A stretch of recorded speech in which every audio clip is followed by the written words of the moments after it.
Good morning, it's James. I hope this message finds you and your loved ones peaceful, thriving, and well. I am super grateful to see you this morning. Thank you for showing up. And thank you for what this morning's message is all about. I am a huge believer that the most interesting people I've ever met in my life, none of them have had an easy life. Isn't that interesting? Think about the people that you've met. You go, oh my gosh, that's an interesting person, or a movie that you've seen, an autobiography that you've read, something you've heard about, a human that you're going, whoa, like, how is that even possible? Oh my gosh, right? And it's so interesting that we search sometimes. Sometimes we actually set intentions. I want to have more easy life. And I don't mean to take away the blessings of having the things that we need, as Maslow would say, just our creature comforts covered. We've got shelter, we've got food, we've got hopefully people that love us and people that we love. We have a purpose, all those things. But on the way to those things, let's just kind of take a look back and think about times in your life when you were met with big decisions that potentially changed the trajectory of your life, and some of the suffering. And I love the word passion, because passion means to suffer. And how you had to impassion yourself, you had to implore yourself, you had to pour yourself into a decision. And that was the only way you knew you could find your way through an interesting time.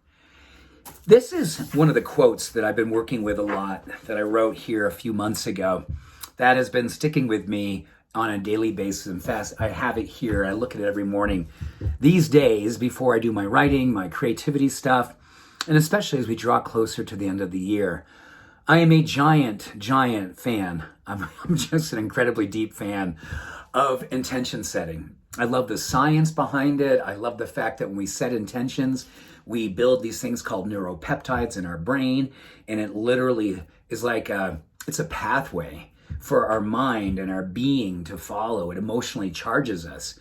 And when we set intentions, these proteins are literally just boom, boom, boom, telling us this is the way we need to go, fortifying our belief, imploring us with divergent thinking to get out of a rut or an old belief system that no longer serves us. And this is why this quote is so important to me. Part of the thing that we have to do every single day, and especially this time of the year, when many of us are kind of wrapping up what we believe this year was about for us, taking stock, being grateful, or potentially going, oh my gosh, I am done with this behavior. I am done with this belief. I have carried around this belief for 50, 60 years, 30 years, doesn't matter. I've carried around so long. And I've known for a long time this belief does not serve me any longer.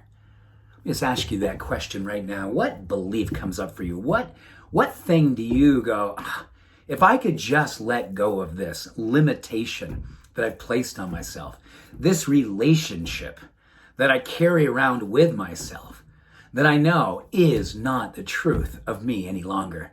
Maybe it never was my truth, but I know now more than ever, I need to release it, I need to bless it, I need to let go of it. Listen to this. One of the most courageous acts of love we will ever commit is to end relationships with versions of ourselves that no longer find ourselves feeling connected to. They're not kind, they're not authentic, they're not inspiring, they're not beautiful.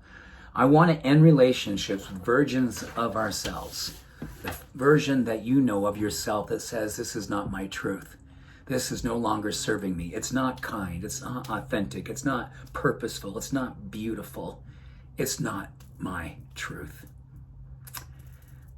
Maybe after we're done here this morning, you could just step back, maybe take a walk, maybe lay on your back and go into the Shavasana yoga pose and just ask yourself, what versions of you are connected to relationships that no longer serve you?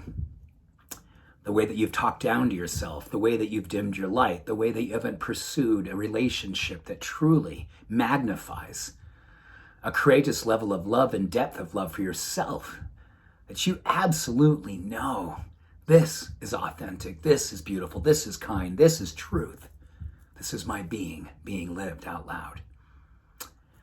It's a beautiful time to come alive. What are we waiting for, right? Oh my goodness, sometimes it's just taking a trust walk and making a step. Sometimes it's making a heroic declaration. And sometimes it's just quietly, but with absolute conviction, just saying, I'm done with you. This relationship. You've been with me long enough. You've served me to whatever degree to help me understand what it is that I no longer need from you. I'm letting go of you now. And at the same time, simultaneously, as you let go, understand you're creating space, an opening for something beautiful to come in. I have this saying that I have with myself. I've been using it for years. I don't really tell anybody about it because it sounds a little kind of cheesy, but I believe the universe has a crush on us when we live authentically.